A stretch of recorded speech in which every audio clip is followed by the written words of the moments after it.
And now to our Seafair program. I'd like to ask Rotarian John Bridge to the podium. John has shown tremendous commitment to our club as a member for more than 31 years, and will introduce Rear Admiral Yvette Davis.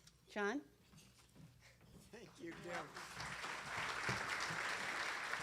I don't know whether to be happy about that or not, 31 years. I didn't think I was that old. All right. I have really a great honor from being in a Navy family for my entire life to introduce Rear Admiral Yvette Davis. She's a native of San Antonio, Texas. Don't hold that against her. So she is a surface warfare officer and the first Latina to command a Navy ship.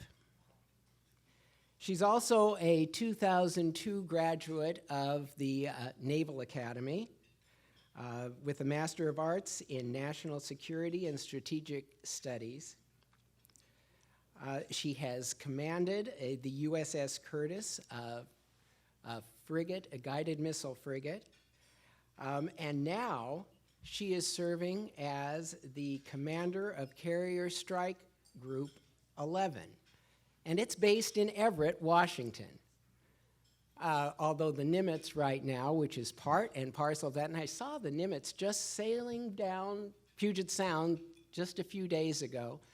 It's over in Bremerton with the crew living on that side of the Sound. But she's stationed up in Everett, which is going to be the home port for the Nimitz when it's done over in Bremerton. You know, one of the most important things, though, to talk about for Rear Admiral Davis is the fact that she has twin sons who are 9 years old, and she happens to be married to another Rear Admiral, which I think is unique in the service right now. You know, family is important to us in the naval service. That still is number one. And she performs both the mother duty, the spouse duty, and is in charge of the entire Carrier Strike Group. So without further ado, you don't want to listen to me, you want to listen to Admiral Davis.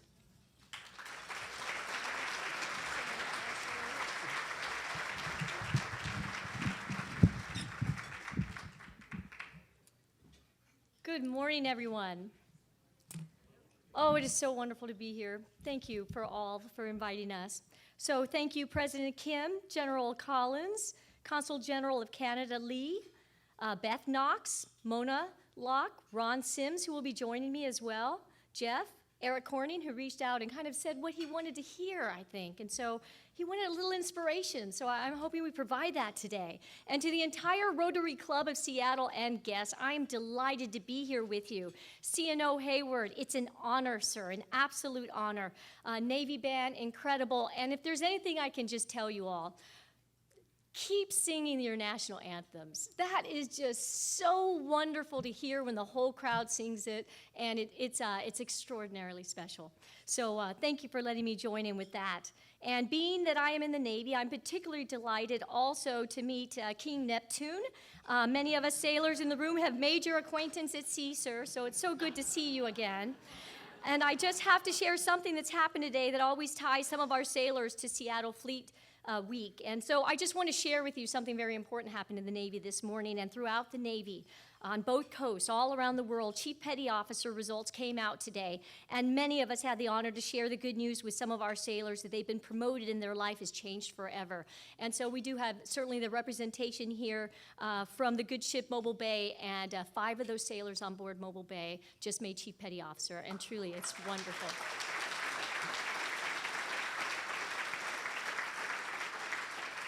And truly, that is representative for so many others around. So congratulations to all of them. And I so appreciate you asking me here to say a few words today on Seattle Fleet Week and what it means to me and to our sailors. So as you've heard, I command Carrier Strike Group 11. And my staff and we're stationed in Everett, Washington. And we have 10 ships and over 70 aircraft, and geographically, we are dispersed from Hawaii, California, and to Washington State. And our flagship is USS Nimitz, and she's the oldest of 11 nuclear-powered aircraft carriers homeported in Bremerton, Washington, where she just got back from her first lengthy at-sea period after sitting in the yards for quite some time. And I may have met some of you at the initial Seattle Seafair breakfast 3 months ago, but since then, my staff and I embarked Nimitz, and about 40% of her crew, about 1,000 sailors, had never been to sea before.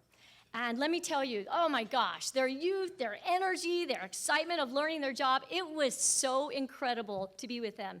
And Nimitz conducted carrier qualifications to allow our air wing pilots to certify for landing and takeoffs aboard her from the ship. And it's truly a marvel to see the synchronicity that has got to occur between the ship, the crew, and the planes to make this work safely day and night.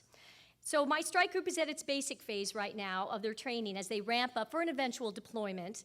And at our height, we'll have about 7,000 sailors and Marines attached to it, and it will be our job to give our policymakers the widest range of readily available options, whether we're protecting our homeland and our allies, expanding our national influence as part of America's global maneuvering force, operating overseas, or supporting American prosperity by safeguarding our vital maritime trade routes. So though Eric asked me to share my personal relationship with Seattle Seafair, and I'm pleased to do that, I did feel obliged to first share with you a little insight into what else your Navy does. So for a little inspiration, would you mind?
So that's our motto, forged by the sea. And if you'd like to sign up, there are recruiters right next to the ships.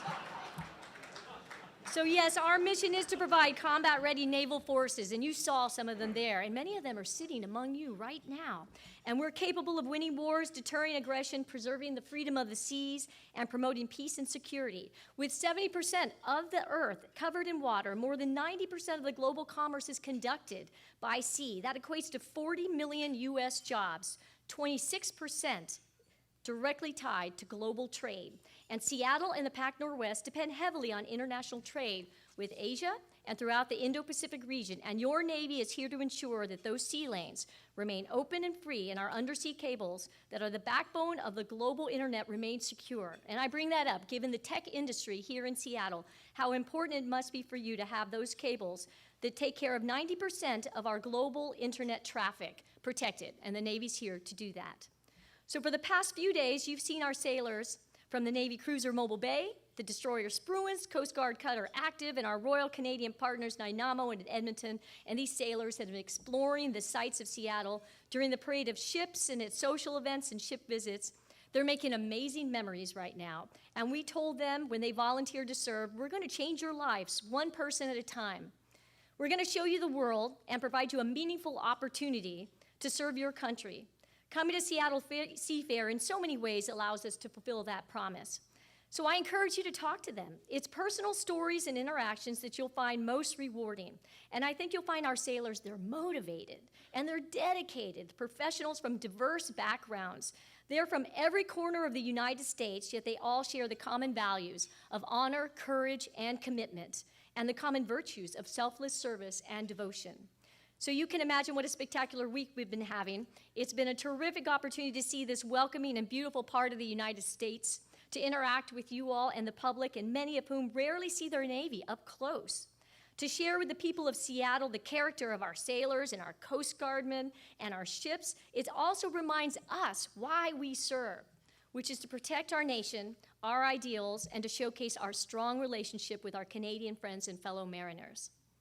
So this is my second Seattle Seafair. I came back here in 1997, which is not much in comparison to the individuals I've met that are calling this their 50th Seattle Seafair. When I was first commissioned into the Navy in 1989, women could not serve on combatants, but that changed with the lifting of the combat exclusion law in 1993. So by 1996, I was able to serve as operations officer aboard USS David R. Ray, homeported here in Everett. She shifted her home port from Long Beach, California, but our first commitment moving up here was actually Seattle Seafair. And what a marvelous bonding experience for my crew. I'll never forget it. Seattle embraced us, and it was a perfect welcome to the Pacific Northwest. The city was alive, and I remember the weather turned at some point, and I was introduced to my first Starbucks in the rain. That sensation, which is hard to describe, but will always remind me of Seattle.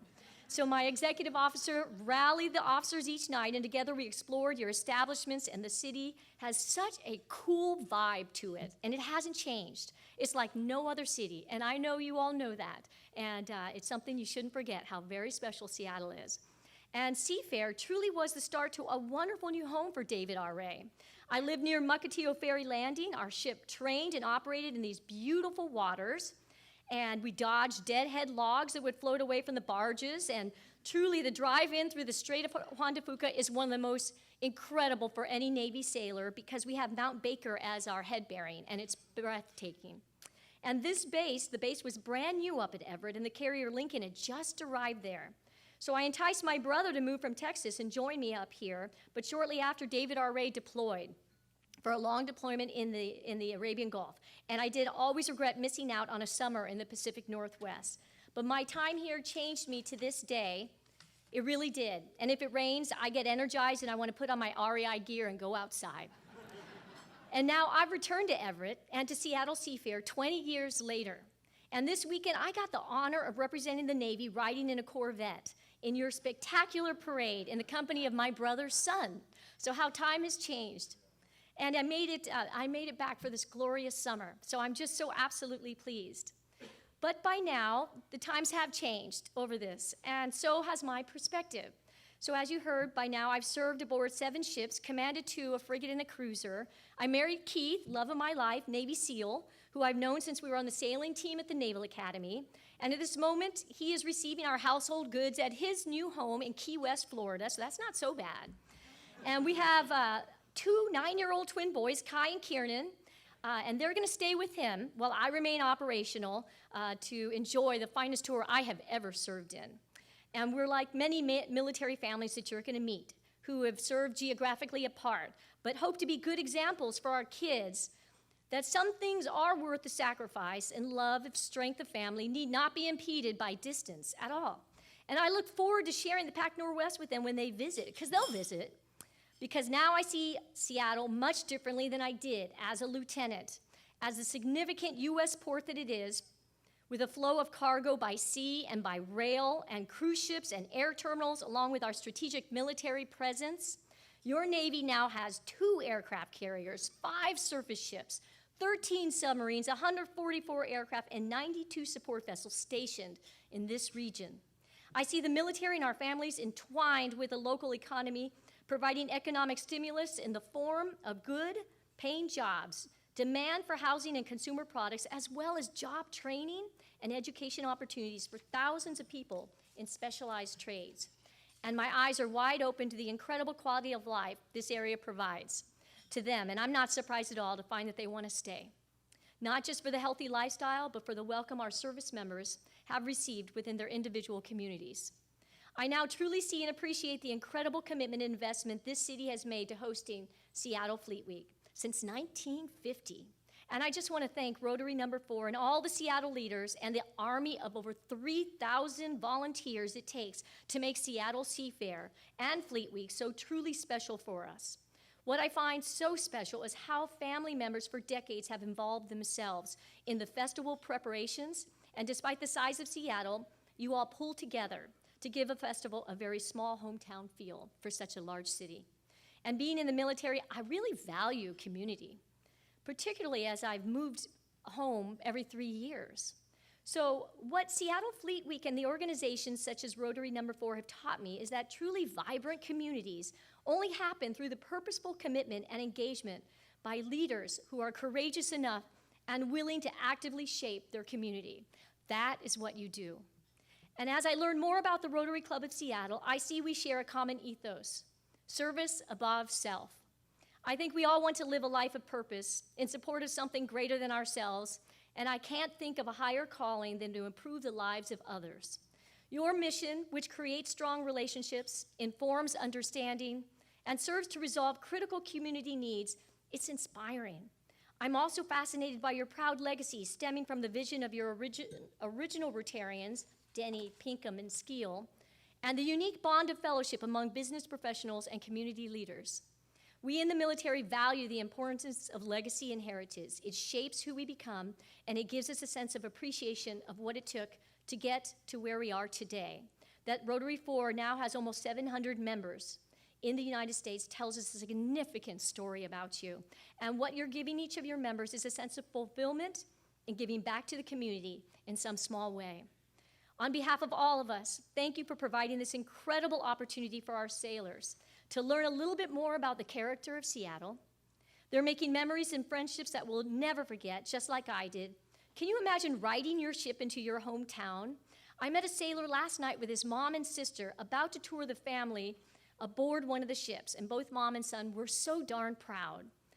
And we also have not here, but on the ship, is Commander Matt Schmidt, a local boy from Ballard, now commanding officer of Spruance, and if you get to go aboard, please meet him. He returned home, bittersweet as it is. He relinquishes command tomorrow. Today is his last day in command, but how proud he is to have returned to Seattle, his home. This will always be a part of his Navy story. So from the parade of ships, sailors at Pike's Market, visiting the hospitals and exploring the city, the visit has been magical. Thank you for your individual commitment to continuing Seattle Fleet Week and to sharing your vibrant community with us all. Again, thank you.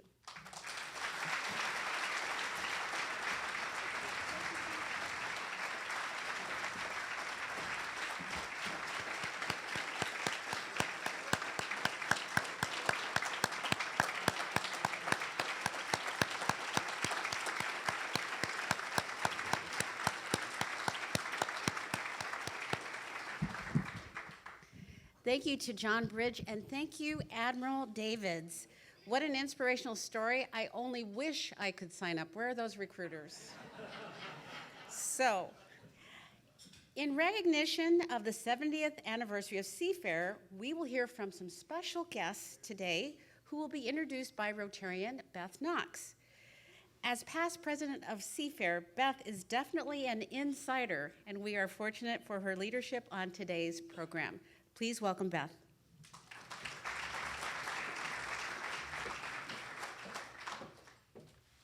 Thank you, President Kim. Since serving as the CEO of Seafair from 2005 to 2015, it was one of the absolute best and most challenging times in my career. I believe passionately that our team of staff and volunteers were stewards of this community celebration and the Seattle institution that means so much to so many. We were responsible for carrying on the legacy of Seafair every year. Now, Seafair is known for many things, but in the events world, it's known for training some of the best event professionals. I actually started my career at Seafair, and in 1993, hired an intern named Eric Corning. After I had left Seafair, he was then hired on full-time, and he worked at Seafair for 19 years, including working as the Vice President of Operations and Chief Operations Officer when I later returned as CEO. He, after that, joined my leadership team in producing the Special Olympics USA Games in 2018 last summer. And when the call came to him to step into the leadership position of Seafair last February, he jumped at the chance. Our community is fortunate to have someone with Eric's commitment and experience, and I couldn't be more proud to have my former intern now leading Seafair today. Joining Eric here are two iconic figures in our state who are also part of the Seafair legacy. Most of you are familiar with the Seafair Royalty Program and the Royal Knightings. If you've been around Seafair, you know that there are knightings everywhere, every day, it seems like, that take place in recognition of the leaders in our region. Each year, the festival selects individuals who have given back to our community in a meaningful way and appoints them a royal status. Now, you know Mona Lee Locke as a former TV news anchor, a skilled business executive, and former First Lady of the state of Washington, but she also holds the title of 2007 Seafair Queen Alcyone.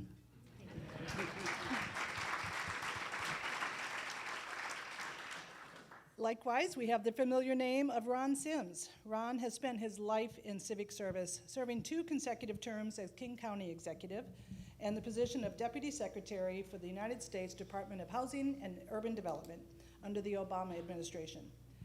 But it was during his time with King County Council back in 1987 that he also served as Seafair Prime Minister. Eric, Mona, and Ron are here to talk about Seafair's 70th anniversary and the critical role that community celebrations play in our society. But to set the stage, before we get going, we're going to watch a short video first.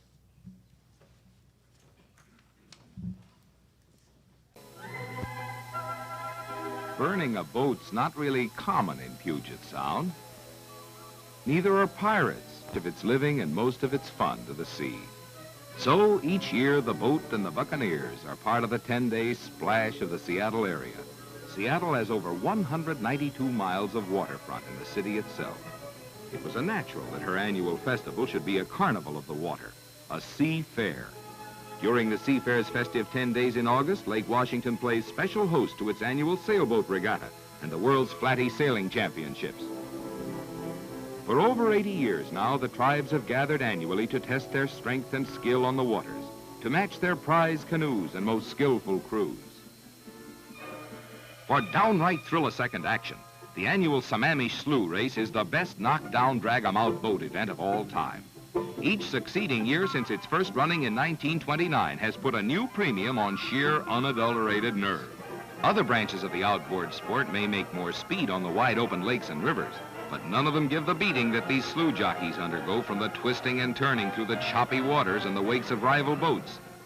But the Seafair's a time for everything nautical, and there has to be a homegrown Davy Jones and Captain Kidd and his crew to challenge good King Neptune, capture his princesses, burn his barge, and generally keynote the carnival atmosphere.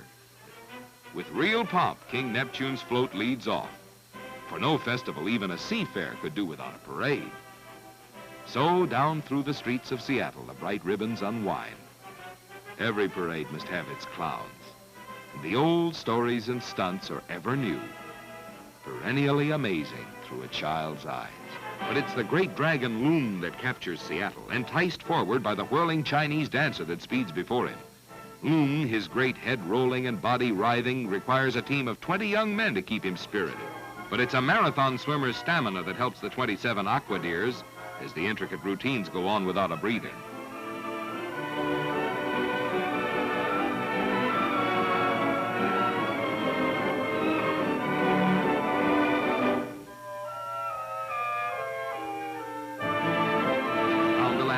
She's got the checkered flag. She's done it again. She's a grand old lady, the slow motion 4. And her second gold cup is a victory well shared with her youthful driver, Stanley Dollar. And it's shared in true traditional form by a wet Mike Welch and his pit crew that did the impossible in the greatest test of drivers and mechanics, hulls, engines, fuels, and lubricants yet devised. 3 times in a row now has owner Sayers had a Gold Cup winner, but this is the big one.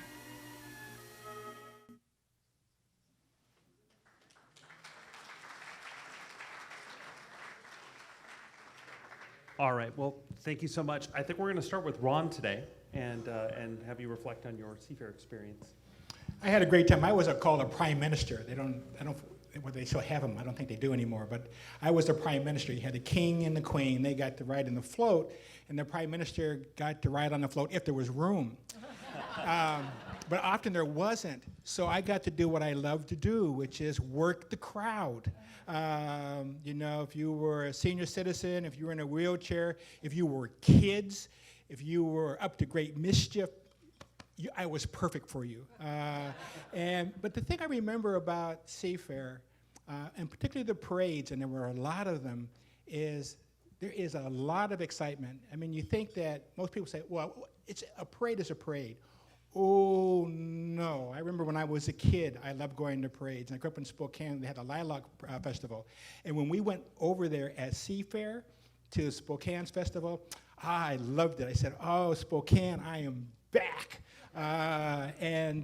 But there's just a wonderful excitement, vibrancy. People are waving at you. Some people were saying other things to me, but I would say thank you. But my memories are all good ones. It was just a really great time. I don't know how else to describe it. It's just a lot of fun. I mean, you know, you're welcome. People are smiling. It was just really, really exciting. Thanks, Ron. Yeah, I think it was different than anything I had experienced. So first of all, thank you to Rotary and to Seafair for putting this together. And you saw the pomp and circumstance that happened before you, see it in the videos. It is that amplified, as you probably know, as many of you have probably participated in the Seafair events. So I was asked to be Queen Alcyon in 2007, as you heard, a couple years after leaving the office of First Lady. And, you know, as First Lady, I traveled the state. I spoke at community events. And I've got to say, being Queen Alcyon was so much better. And I felt honored to serve as First Lady, but Queen Alcyon came with a jeweled crown. And that made all the difference. And I didn't realize that King Neptune has a sash. So the crown made all the difference. People actually wanted to come up and speak and listen. And granted, most of them were little kids. But I think that's kind of when we talk about Seafair, what it's all about, right? It's about the family. It's about the different generations. And these kids and their questions like, yeah, I wasn't even sure how to answer. Are these real diamonds? Where'd you get the crown? Are you really a queen? Where's your kingdom? Some of them stumped me. But as I said, going in this community with the crown as Queen Alcyon and seeing these neighborhoods and the cultures and how they came together to represent their culture of their neighborhood, I felt like it brought together parents, kids, neighbors, friends, families, and as the Admiral said, it really builds communities, right? And so we saw that in action every year. People look forward to this, and there's such an energy and excitement. And I think in today's politics and all the divide, events like these are amazing to help bring us together, to help bridge that divide, and I think really elevate humanity. And so I really thank everyone at Seafair who participates in this, and the Rotaries and the people that support it. Even beyond serving as Queen Alcyon, Jeannie Nordstrom, who was Queen Alcyon way back, has hosted annual get-togethers for all the Queen Alcyons. And we get together, and we're from all different backgrounds, and we share stories, and we talk about the difference that we can continue to make in our communities. And that's a legacy that isn't part of Seafair, but has sprung from Seafair. So again, what I would say to all of you is, if you haven't gone to a community celebration, your community celebration for Seafair, go. You need to experience this event and life as it is, and it helps connect all of us. So I walked away for years, we've talked about it, with tremendous memories. Oh, and I must say, just to add on, sorry, there are two things that had changed since I was Seafair Queen, and I talk about this every time to rub it in the other Seafair Queens. You gotta like stand above the rest sometimes. So the first was that I was asked to be Seafair Queen, and I think what I understand is now you're told that you're Seafair Queen. So I had the choice, which was an honor. The second thing was, for the entire summer, I got a brand new fire engine red Corvette convertible to drive for my personal use for the entire summer. I understand the program doesn't exist today, so I relish in that. Anyway, thanks for listening, and participate as much as you can. It's worth it. Thank you. Thanks, Mona. The Corvette was a secret. So I had a walk.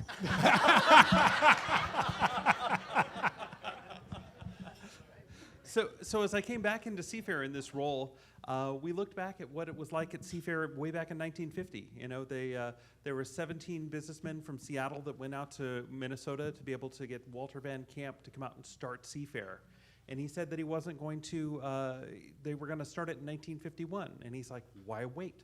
And they rolled out Seafair in 1950.